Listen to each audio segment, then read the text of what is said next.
সমবায় সমিতির নির্বাচনে কংগ্রেস তৃণমূল কংগ্রেসের জোটবদ্ধভাবেই সিপিআইএমকে হারিয়ে জয় হাসিল করলেন কংগ্রেস এবং তৃণমূল কংগ্রেস এই দুই দলের সমর্থিত প্রার্থীরা।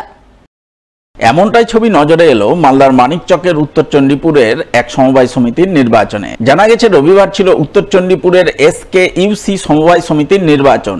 সেই নির্বাচনে কংগ্রেস এবং তৃণমূল কংগ্রেস প্রার্থীরা জোট করে লড়াই করেন। সমবায় সমিতির 6টি আসনের মধ্যে তৃণমূল 4টি আসনে প্রার্থী দেয় এবং 2টি আসনে কংগ্রেস সমর্থিত প্রার্থী প্রতিদ্বন্দ্বিতা করে।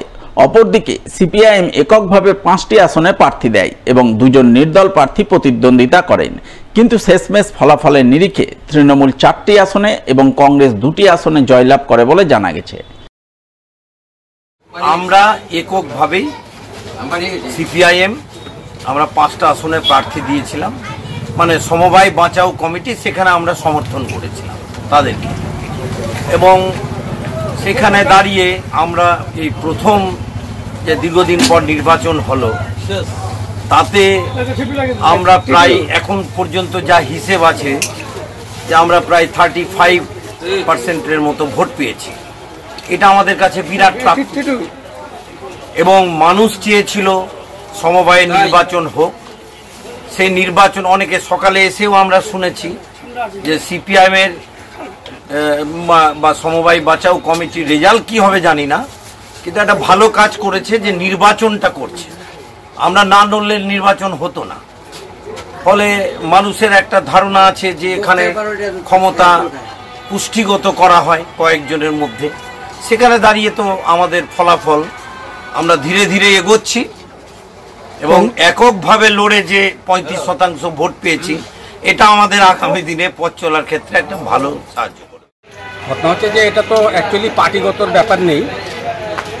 সাধারণত যারা দাঁড়িয়েছে ভোটে 6জন করে ক্যান্ডিডেট, তাতে আমরা যাদেরকে সাপোর্ট করেছি, আমাদের দল যাদেরকে সাপোর্ট করেছে, তাদের মধ্যে এখন পর্যন্ত 4টা রেজাল্ট হয়েছে। 4টার রেজাল্টে 4টাই আমাদের জয়ী এবং আমরা শিওর যে দুটো হবে, সে দুটো জয় হবে। এখানে লড়াইয়েরও ব্যাপার নেই।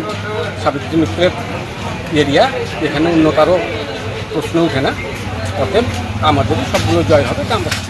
বোলেরো গাড়ির সঙ্গে বাইকের মুখোমুখি সংঘর্ষে গুরুতর আহত হলেন 2 জন। আহত 2 জনের মধ্যে এক সেনা জওয়ানের অবস্থা আশঙ্কাজনক।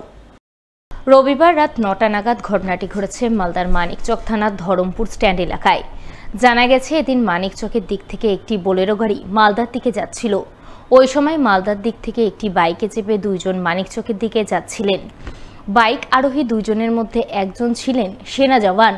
তার নাম মীর রাশের আলী, বয়স 44 বছর, বাড়ি মানিকচকের এনায়েতপুরের মীরা গ্রামে। তিনি বাইক চালাচ্ছিলেন, কিন্তু বাইক নিয়ে ধরমপুর স্ট্যান্ডের কাছে আসতেই ঘটে যায় দুর্ঘটনা। মালদা মানিকচক রাজ্য সড়কের ওপর বোলেরো গাড়ির সঙ্গে বাইকের মুখোমুখি সংঘর্ষ হয়। সেই সংঘর্ষে বাইক আরোহী 2 জন গুরুতর আহত হন। স্থানীয়রা আহতদের উদ্ধার করে প্রথমে মানিকচক গ্রামীণ হাসপাতালে পাঠান। সেখান থেকে তাদের মালদা মেডিকেল কলেজ হাসপাতালে রেফার করা হয়।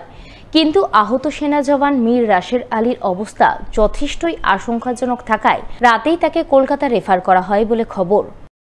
আমরা সাইডে বসেছিলাম। আচ্ছা,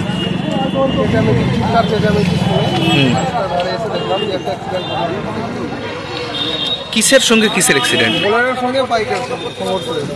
আচ্ছা, মুখোমুখি? হ্যাঁ, মুখোমুখি সংঘর্ষ হয়েছে। এখানে এসে যেটা জানতে পারছি। আচ্ছা, বাইকটা যাচ্ছিল মানিকচকের দিকে। আচ্ছা, মানিকচকে আর মুখোমুখি সংঘর্ষ হয়েছে। সিরিয়াস অবস্থা আছে। আচ্ছা, আহত কজন হয়েছে? আহত 2 জন আছে। দুজনই বাইকে ছিলেন? 2জনই বাইকে। এখন কোথায় নিয়ে গেছে? এখন মানিকচক নিয়ে গেছে। কি অবস্থায় রয়েছে, কি দেখলেন? খুব সিরিয়াস আছে। আচ্ছা, কারণ লকটার পাটা আছে কিনা, পায়ের হাড়টা পুরো ভেঙে গেছে। এই হাড়টা বেরিয়েও গেছে, বেরিয়ে একদম পুরো রক্ত বেরাচ্ছে। কোথাকার লোক ছিল জানা গেছে? চিনতে পেরেছেন? ফৌজি আছে, কিন্তু বলে এখানকার বেড়া গাঁয়ের আছে, আছে এখানকারই আছে লোকালে। এদিকে এই ঘটনার পরপরই গাড়ি চালক গাড়ি ছেড়ে চম্পট দেয়। পরে মানিকচক থানার পুলিশ গিয়ে গাড়িটিকে আটক করে থানায় নিয়ে যায় বলে খবর এবং দুর্ঘটনার কারণ জানতে তদন্ত শুরু করে বলে জানা গেছে।